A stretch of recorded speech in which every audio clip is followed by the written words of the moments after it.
Praise the Lord. जय मसीह की। उम्मीद है आप सब अच्छे होंगे। पिछली बार हमने जो पोस्ट में पढ़ा था, भले बुरे के ज्ञान का वृक्ष, हमने उसमें पढ़ा था कि परमेश्वर ने भले और बुरे के ज्ञान का वृक्ष उत्पत्ति 2:9 में भले बुरे का ज्ञान का वृक्ष और जीवन का वृक्ष लगाया। इसके बारे में मैंने पिछली पोस्ट में डिटेल से बताया था, लेकिन आज हम जीवन के वृक्ष में के बारे में पढ़ेंगे कि जीवन का वृक्ष क्या है। जीवन का वृक्ष के बारे में लिखा है कि फिर यहोवा परमेश्वर, उत्पत्ति 3:22, जेनेसिस 3:22, फिर यहोवा परमेश्वर ने कहा, मनुष्य भले बुरे का ज्ञान पाकर हम में से एक के समान हो गया है, इसलिए अब ऐसा न हो कि वह हाथ बढ़ाकर जीवन के वृक्ष का फल भी तोड़कर खा ले और सदा जीवित रहे। तो यहाँ पर एक अनुवाद में थोड़ी सी गलती है, हिंदी अनुवाद में, लेकिन हिब्रू का और इंग्लिश का अनुवाद बिल्कुल सही है। इसमें जो लिखा है हम में से एक हो गया है, ऐसा नहीं है। इसमें लिखा है, सही अनुवाद जो है, परमेश्वर यहोवा ने कहा, देखो मनुष्य भले बुरे का ज्ञान पाकर हमारे जैसा एक हो गया है, यानी कि हमारे ही जैसा एक हो गया है, हम में एक हो गया है कि उसको, क्योंकि भले और बुरे का ज्ञान हो गया है। तो यावे, इंग्लिश में लिखा है, यावे Elohim said, behold the man has become like one of us, knowing good and evil। किंतु मनुष्य अशुद्ध हो गया था एक्चुअली। तो क्या होता, अभी परमेश्वर ने उसको कहा अराजकता फैलाएगा, अनिश्चितता, अविनाशिता और अराजकता के बीच में तो अब नहीं वो रह सकता।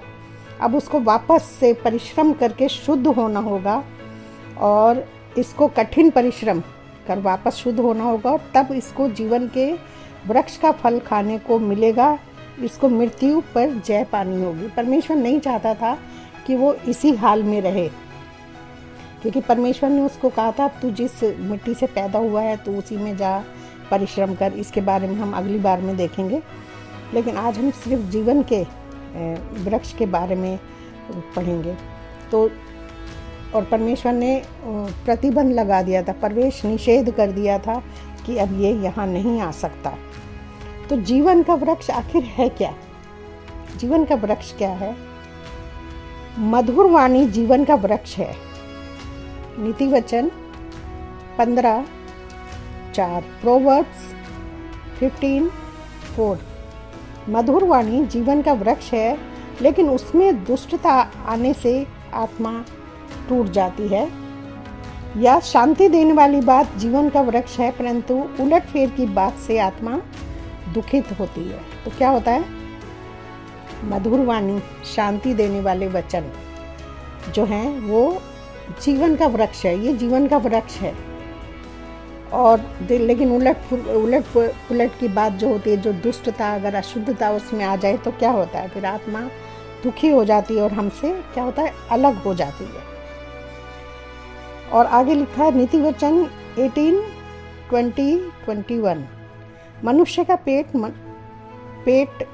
पेट मुंह की बातों के फल से भरता है, और बोलने से जो कुछ प्राप्त होता है उससे वह तृप्त होता है। जीव के वश में मृत्यु और जीवन दोनों होते हैं, और जो उसे काम में लाना जानता है वह उसका फल भोगेगा।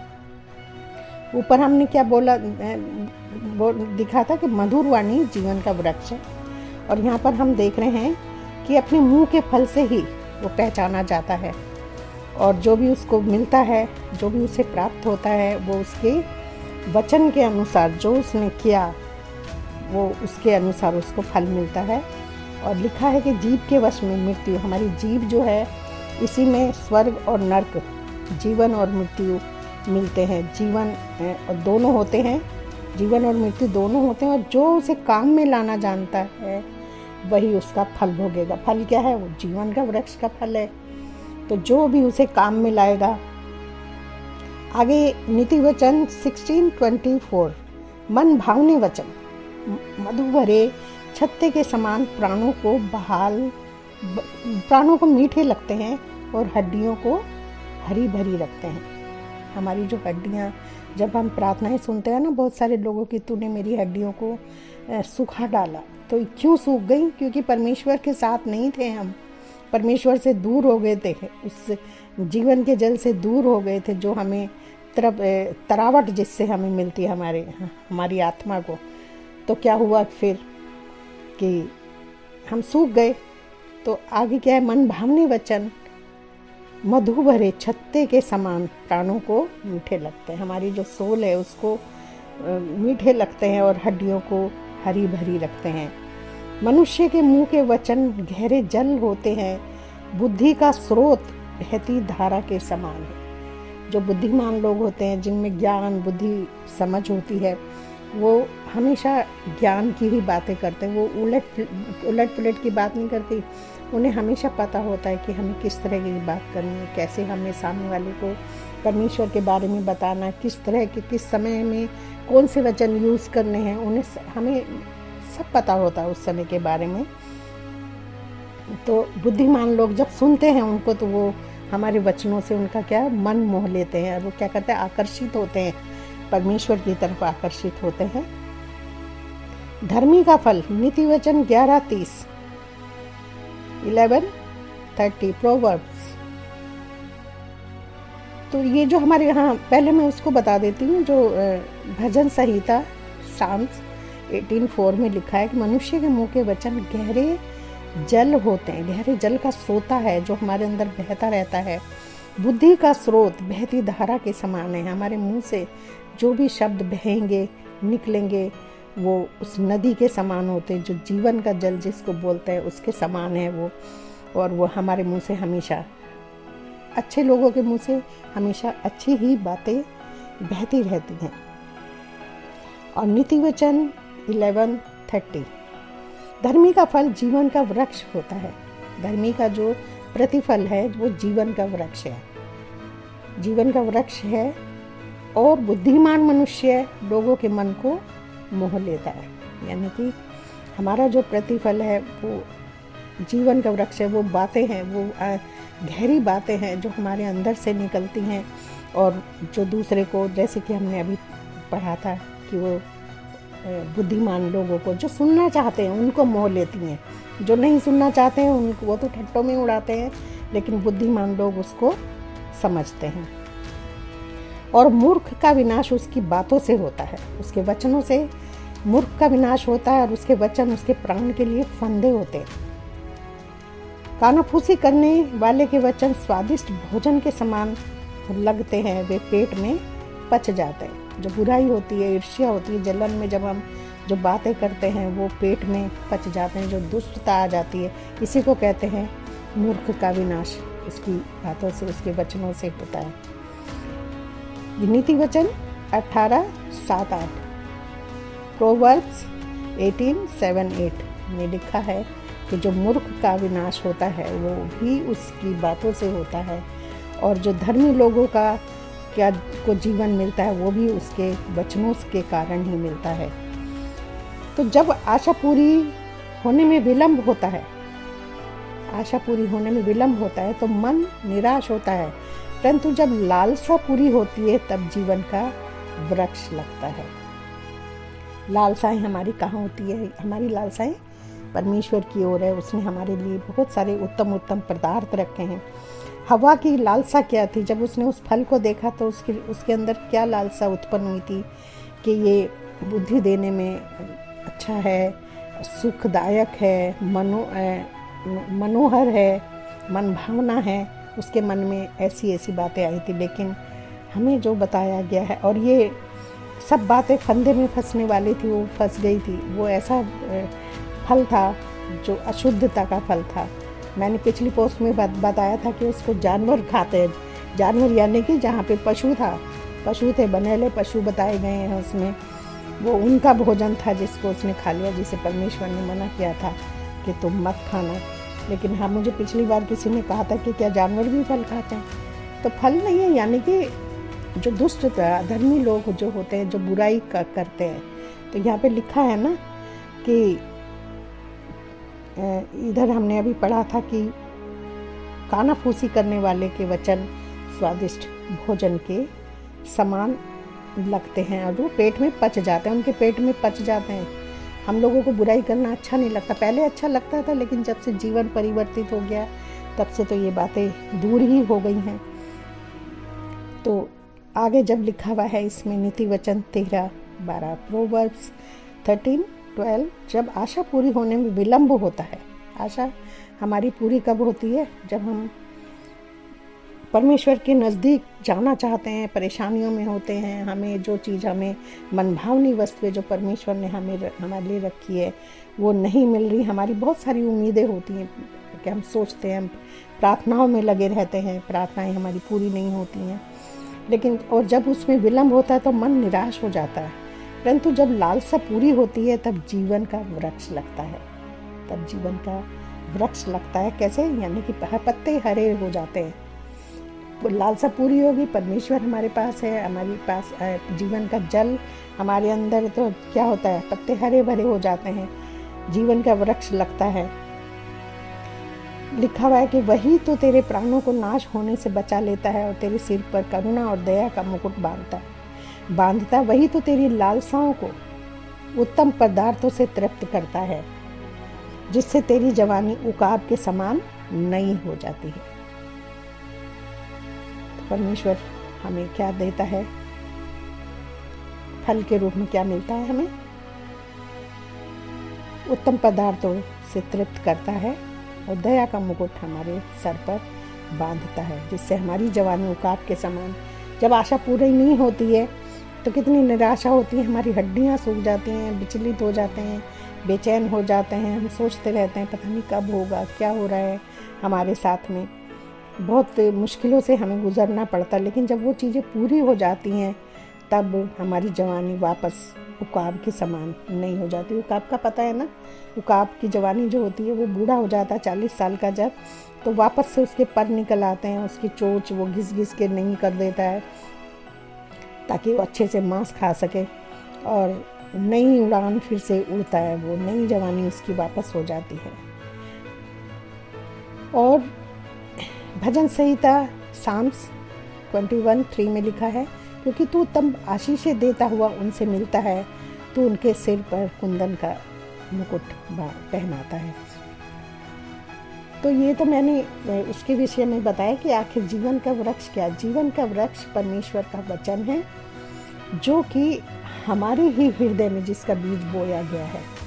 हमने मूसा के पिछली बार की पोस्ट में भी पढ़ा था कि मूसा कहता है व्यवस्था विवरण 11 से 14 में बोलता है कि तुम्हें उसके जो व्यवस्था, जो आज्ञा आज मैं दे रहा हूँ तुम्हें उसको लेने के लिए आकाश पे चढ़ने की ज़रूरत नहीं है, ना ही समुद्र की गहराई में ढूंढने जाने की ज़रूरत है, ये बल्कि ये तो तुम्हारे बहुत निकट है।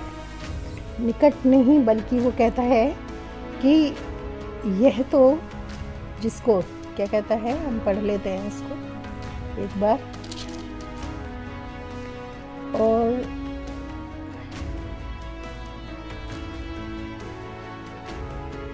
देख रही हूँ मैंने लिखा नहीं था वचन, ये कहाँ पर लिखा हुआ है? व्यवस्था विवरण 30:14 में, 30:14। हाँ, परंतु वह वचन जो तेरे बहुत निकट है, वरन तेरे मुंह और तेरे मन में है, ताकि तू इस पर चले। यानी कि जो व्यवस्था है परमेश्वर की, वो हमारे अंदर ही है। जो जीवन का वृक्ष लगाया गया है वो हमारे अंदर ही, हमारे हृदय में ही मौजूद है वचन के रूप में। और रोमियो उसमें भी पढ़ते हैं हम, आगे भी रोमियो में पढ़ते हैं, रोमियो 10:6 में, शायद 10:6 में लिखा हुआ है। 10 पढ़ के सुना देती हूँ मैं इसको भी। 10:6 रोमियो 10:6, परंतु जो धार्मिकता विश्वास से है वह यूँ कहती है कि तू अपने मन में यह न कहना कि स्वर्ग पर कौन चढ़ेगा, अर्थात मसीह को उतार लाने के लिए। मसीह कौन है? मसीह परमेश्वर का वचन है। तो वैसे ही मूसा ने लिखा है, उतार लाने के उतार, मन में यह है ना कहना कि स्वर्ग पर कौन चढ़ेगा, अर्थात मसीह को उतार लाने के लिए, या अधोलोक में कौन उतरेगा, अर्थात मसीह को मरे हुओं में से जिलाकर लाने के लिए।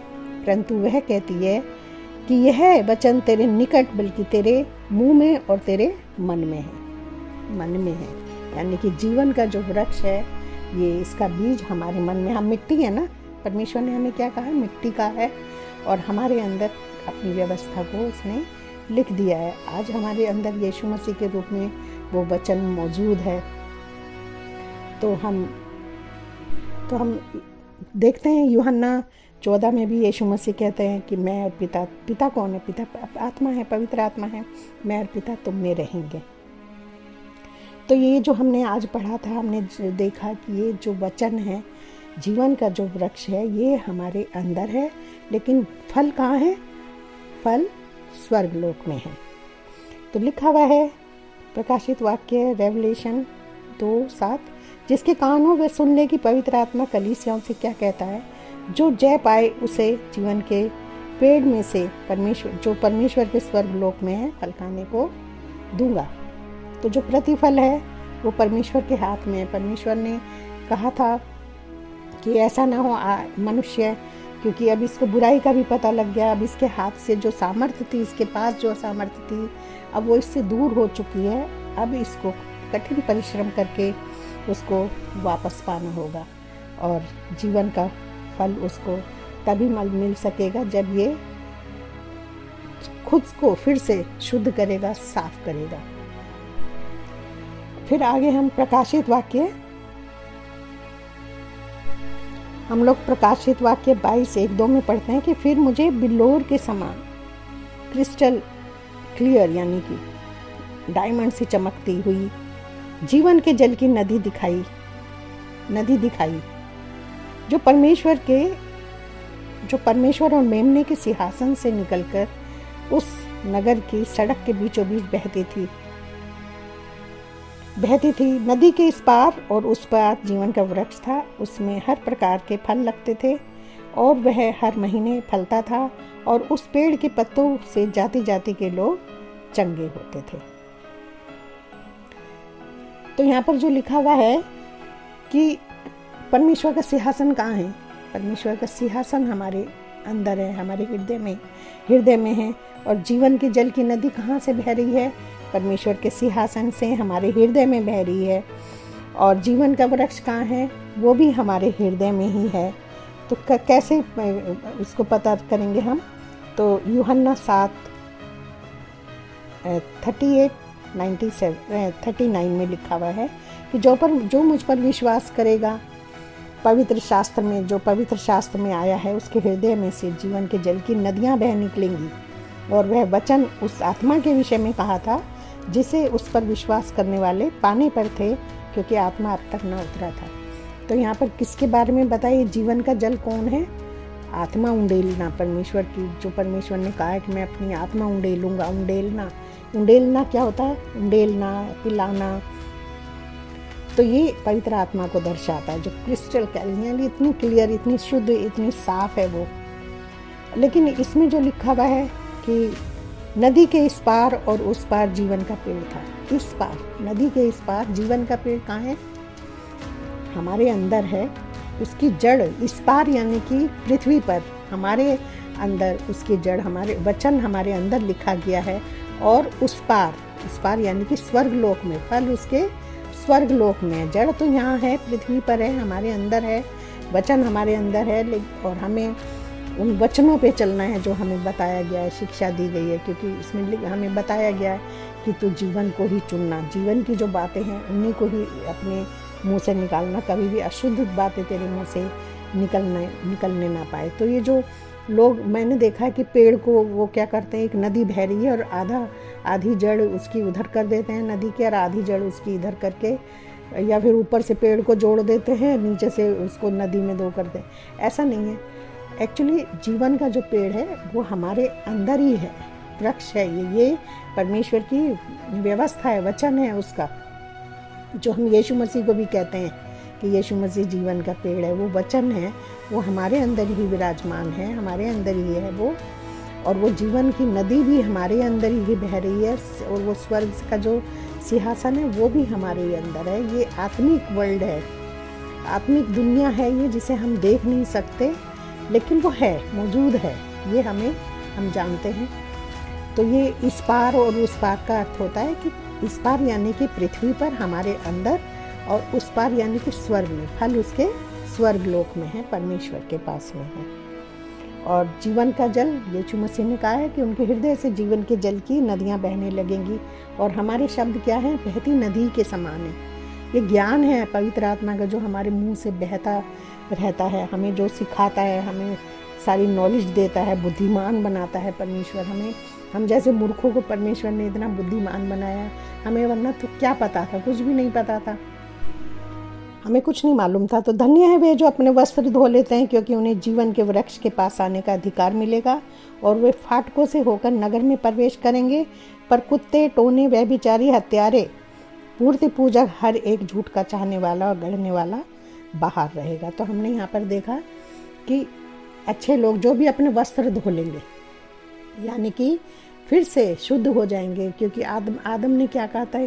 वो नंगा हो गया था, या नंगे का मतलब होता है अधर्म से चले, अधर्मी हो जाना, पापी हो जाना। और वापस उन्होंने वो कोई पत्ते लपेट लिए थे, सूखे पत्ते जो कि सूख जाते हैं, लेकिन ये ऐसा हमें वृक्ष मिलता है जो जीवन का वृक्ष है, उसके जिसके पत्ते हरे रहते हैं, कभी नहीं मुरझाते। और हम उससे क्या होता है?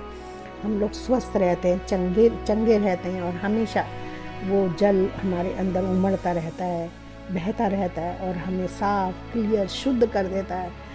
और हम इन फाटकों से होके जो परमेश्वर के स्वर्ग लोक में फल लेने के लिए हमें बताया गया है कि हम लोग वहाँ पर जा सकते हैं, कि जो धन्य वे जो अपने वस्त्र धो लेते हैं, क्योंकि उन्हें जीवन के वृक्ष के पास आने का अधिकार मिलेगा, और वे फाटकों से होकर नगर में प्रवेश करेंगे। तो हम प्रवेश करने वाले हैं, कर चुके हैं, या फिर बहुत लोग कर चुके होंगे कष्टों को उठा के।